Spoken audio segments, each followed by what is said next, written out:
Good morning, everybody. This is the Anchorage Operations Center operational update for September 23rd.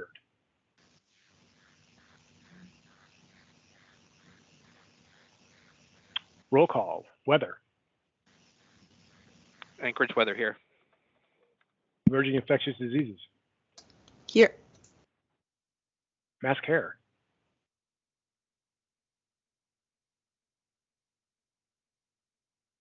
contracts logistics, they're on. Safety, safety will not be showing. Finance, Good morning. liaison,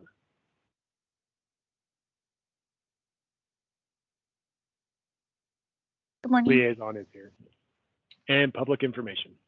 Good morning. All right, going into our situational overview. Today is day 571. Currently, locally, cases are up 2,685, with 9 deaths and 38 hospitalizations. Statewide, cases are up 3,034 to 14 deaths and 57 hospitalizations.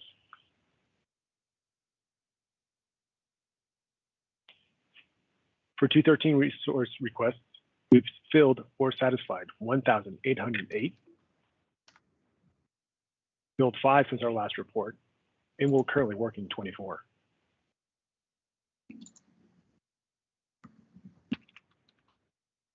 For testing over the last 7 days, we've collected 7,537 samples. And for vaccines, all MOA venues have amassed 87,382.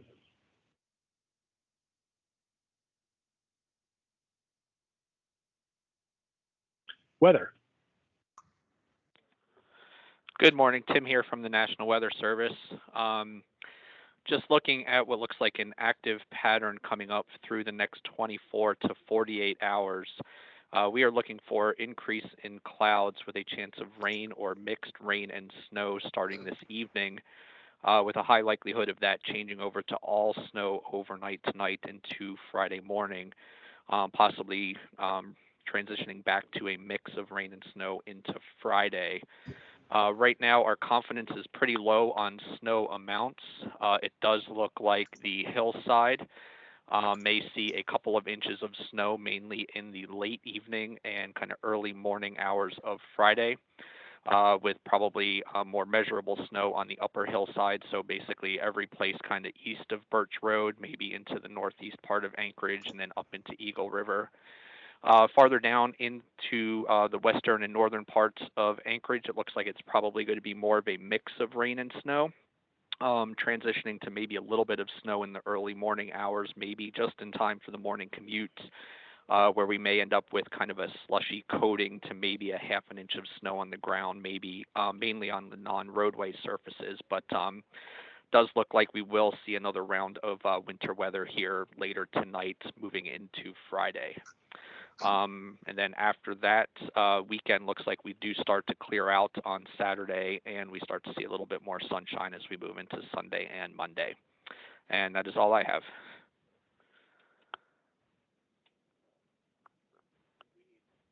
All right, thank you, weather. Infectious diseases, please go ahead. Good morning.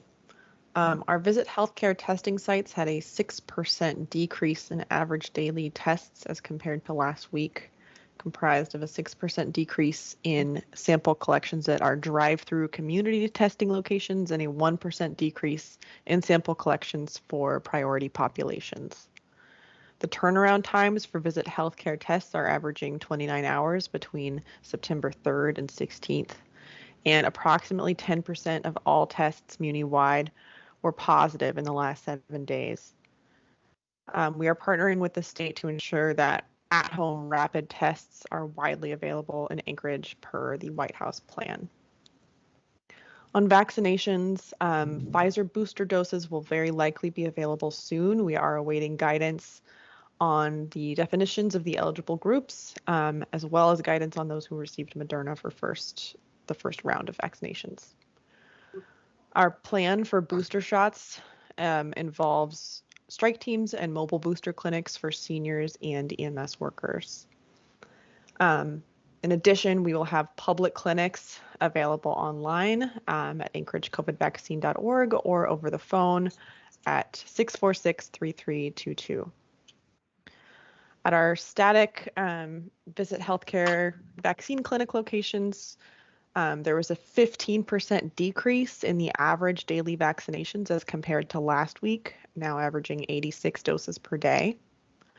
And we are having some pop-up vaccine clinics coming up in the next few days, as always. This week at the First Assembly of God, Fairview Rec Center, and Tasty Freeze, and more on anchoragecovidvaccine.org as well. For monoclonal antibodies, as a reminder, we still have 2 large monoclonal antibody facilities offering infusions to the public. Appointments are required. Information on monoclonal antibodies is available on our Muni COVID website under the treatment tab and via the state COVID call helpline, which is again 646-3322. In addition, Visit Healthcare and Capstone testing sites include information about monoclonal antibodies for people who are receiving positive test results. Pending any questions, that's the end of report.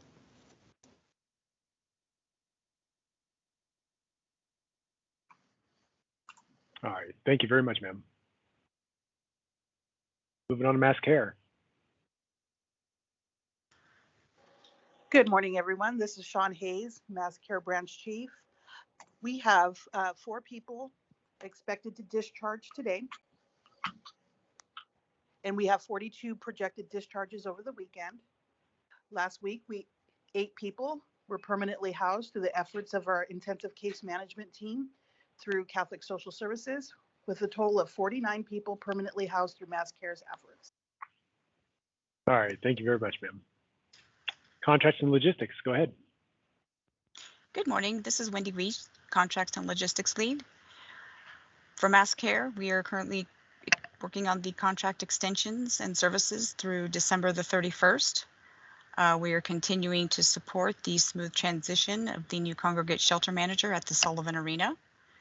For the testing and vaccinations, the testing contract with Visit Health ends on 10/31, and we continue to support the EID vaccination team with expansions of vaccination drive-through sites.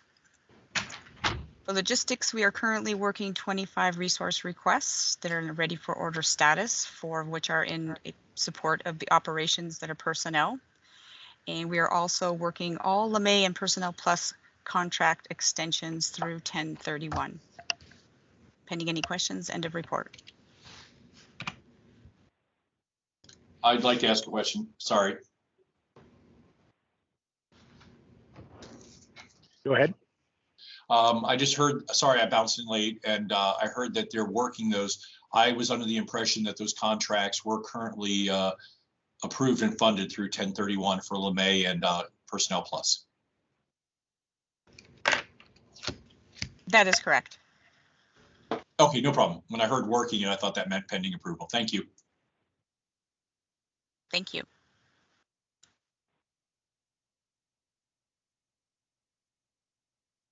All right, thank you, contract and logistics. Moving on to finance. Go ahead, ma'am. Good morning, this is Audrey Jo Malone reporting as a finance lead.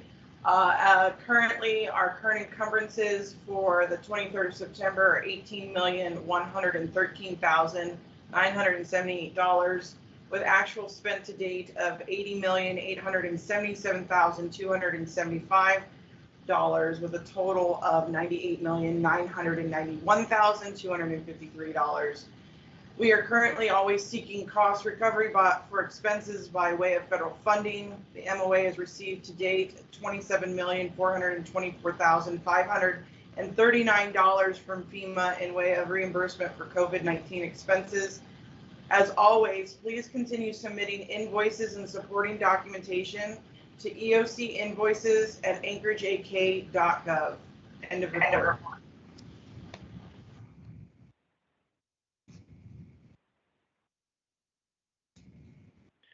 All right, thank you, finance.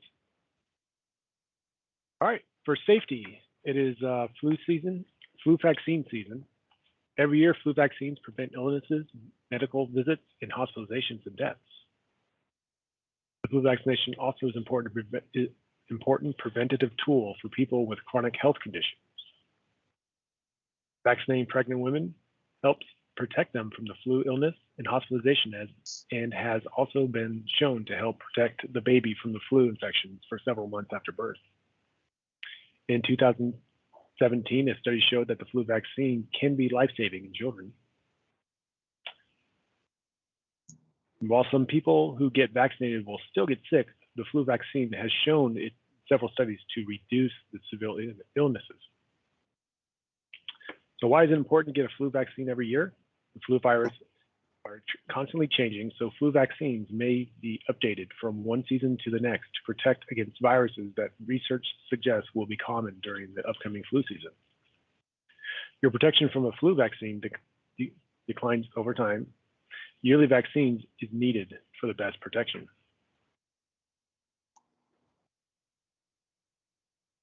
Public information.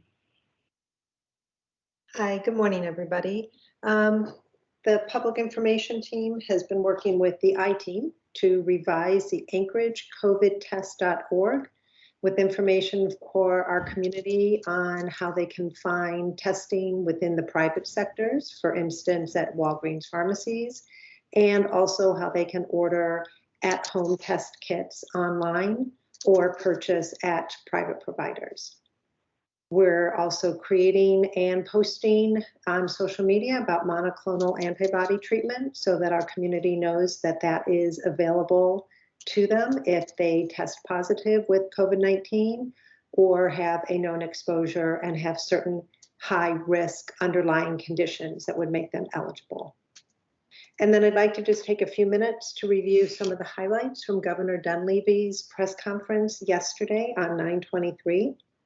So the state has contracted to bring up 470 healthcare workers to assist our resident Alaska healthcare staff.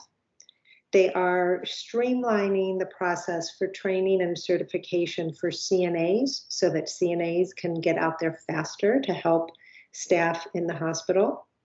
They are also working with emergency responders in many communities to do telehealth on site.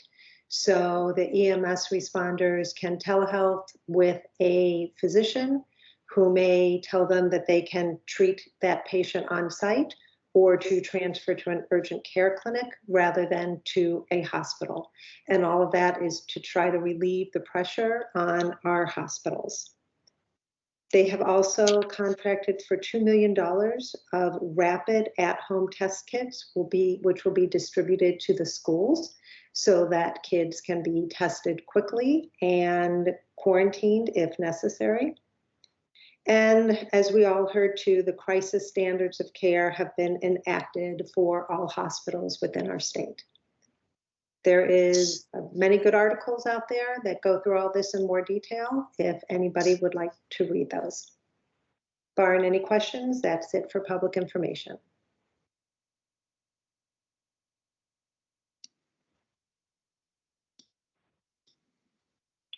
Go ahead, Mr. sir. Trace? Yeah, are we re-messaging any of the governor's press conference ourselves from an MOA standpoint? We will coordinate that in our daily PIO meeting today. We will talk about that. Thank you. We have that after this meeting. All right.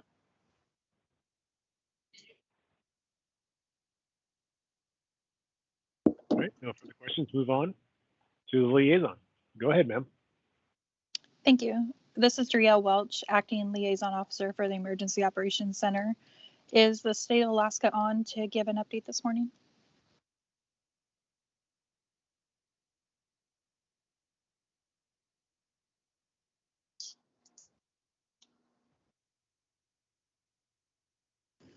This is Mark Roberts, Not. the Operations Center. I can tell you that we continue with a daily hospital check of patients and sharing patients and load leveling. And the other things were briefed with the governor's press conference. And I can take any questions if you have them.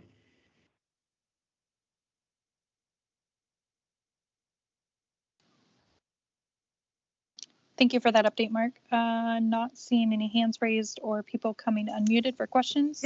Excuse me, this is Bonnie Bailey. Can you hear me? Yes. I'm with State Health, and I'm usually on these briefings in listening mode. I can take questions back to leadership if need be. Okay, thank you, Bonnie. All right. Are there any other cooperators online who would like to give a report this morning?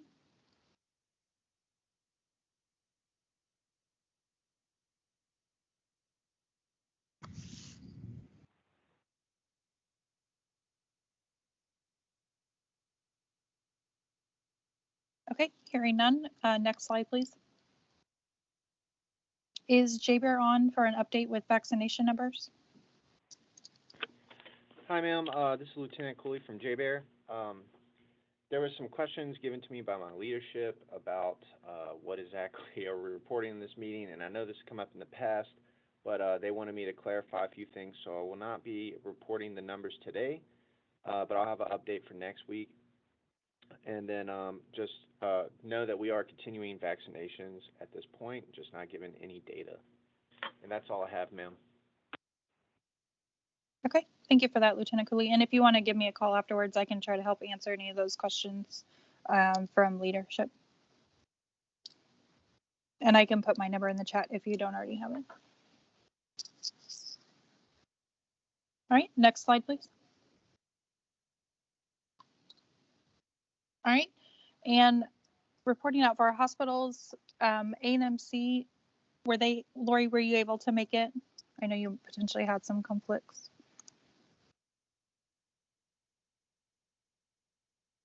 Okay, not hearing Lori, she did provide me her data. There are currently 24 COVID positive inpatients, 5 in the ICU, and 5 are vented. And Alaska Regional was also not able to make the call due to a conflicting meeting, and they did provide their data as well. They have 45 COVID positive patients, 12 are in the ICU, 12 are on vents. Their biggest pinch point remains staffing issues, and they do have a number of skilled nursing facility and assisted living patients that are awaiting placement into homes. Is Providence on the call? Yes, good morning. This is Michael Kubler from Providence. We have 49 positive patients this morning. In addition to many COVID recovered that are no longer infectious but are still remain as inpatients.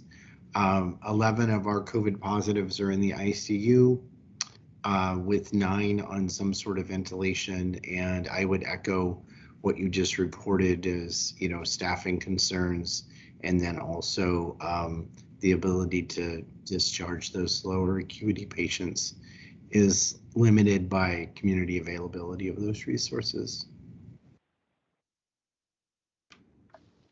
Thank you for that report, Michael. And is Kara on for Matsu?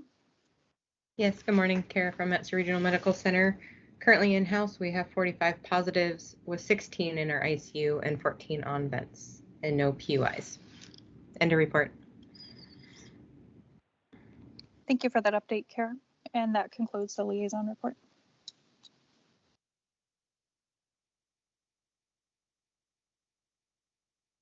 All right, thank you very much, ma'am. All right, if there are no further questions.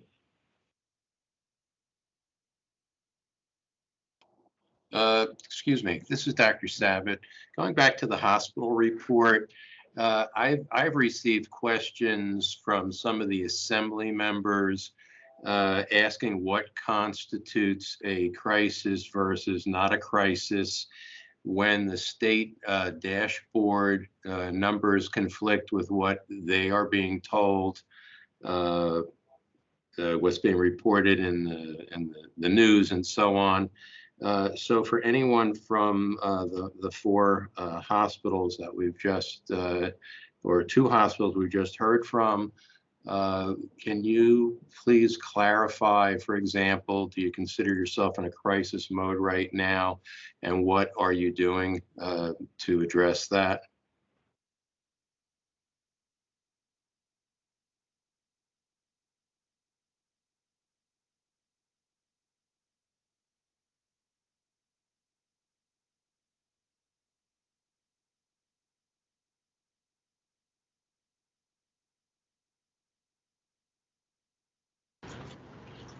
Hey, Bonnie, do you have any information about that from the state of Alaska?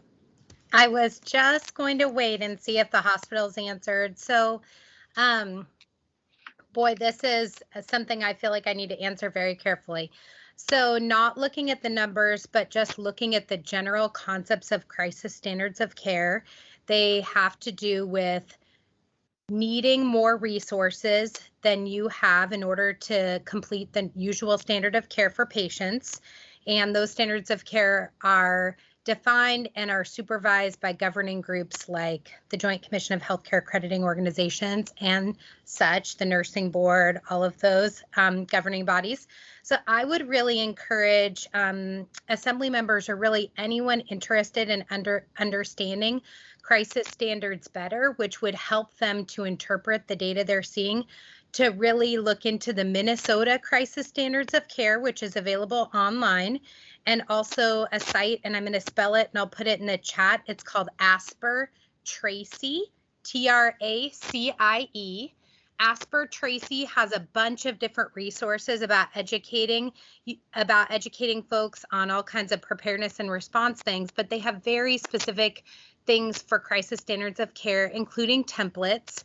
And for someone who's interested in understanding more, I think that's a good place to get started looking at understanding what are some of the triggers for needing to go into crisis standards of care. When we do surge planning, I usually look at spaces, staffing, stuff, which is regular things like water, electricity, and trash, medications, and durable medical equipment. And so I would be very surprised if any of the core facilities on this call or really in our state wouldn't describe some very concerning triggers to change a standard of care in several of those categories. That is what we're hearing on routine briefings.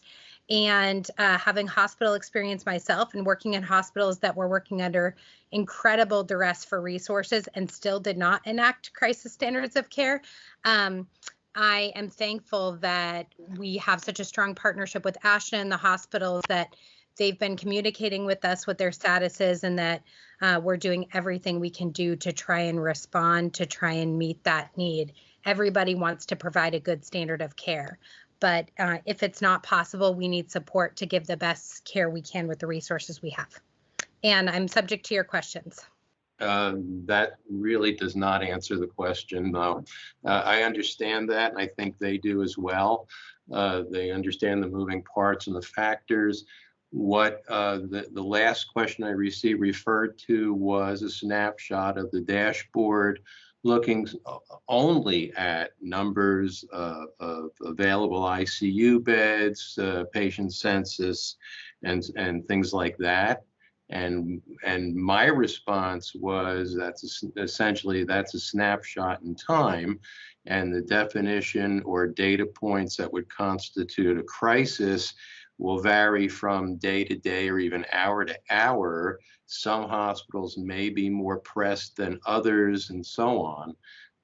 But you know, the concern, I think, is the conflict between what is being the information being given to the public versus what's published on the state dashboard doesn't always match up.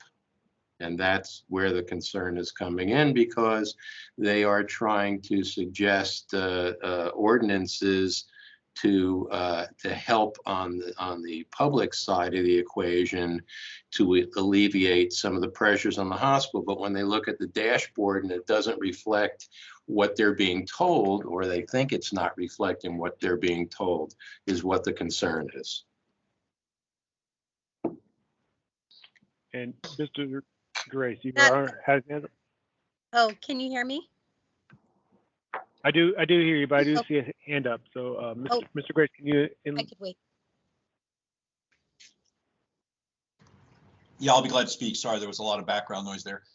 My secondary kind of add-on question to the doc is, I know hospitals real well too, and we regularly cycle in and out of closure, divert based on, you know, overwhelming patient arrivals or a pending arrival. So this is a bigger question, maybe going back for a little wider view, but I have questions about how often did they reach critical level prior to COVID? So 17, 18, 19, I'd like to, I don't know, maybe you guys have that, but I'd like to know how often in a calendar year they reached a critical day or a critical week, you know, due to RSV. So go ahead. So so going back to the first response to mine, I think that is very helpful clarification. I can take that back to my leadership, and I think that's a good opportunity to have some discussion about data streams and how to best share that information so that it can be used for decision making. So I can send that forward. And in terms of the second question, I think that that is probably a question that would need to include some folks that are looking at local divert status and the data that we've had for that. And we used to have a different system, I'm sure you are aware of, than we have now. So not being someone who works for the municipality, I don't know what the availability is to query that system to look at historical data. At the state level, we do take a look at that data, especially from our trauma section, because information about hospital divert plays into trauma designations for hospitals. And that's one of the requirements of information they have to look at when they're looking at trauma designation for hospitals and whether they can have that accreditation. So that, I would think that question would probably need to go to somebody from the Muni to share more light on the historical data.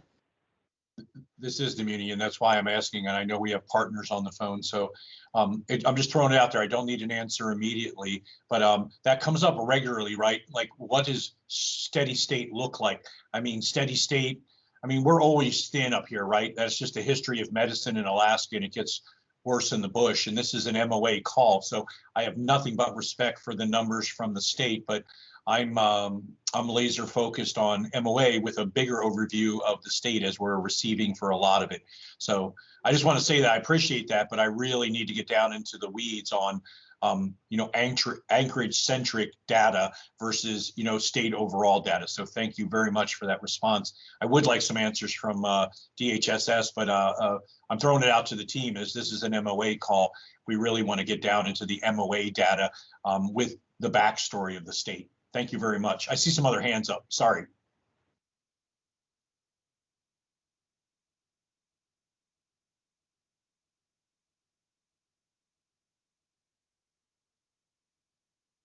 No, there's no other hands up. It's just Ms. Bailey.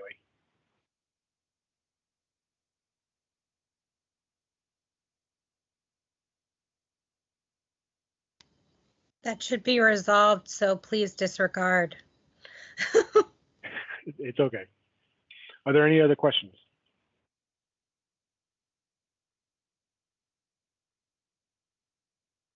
Okay. If there are no other questions, our next operational update brief will be next Thursday at 10 a.m., September 30th. And thank you all for coming, and we'll see you then.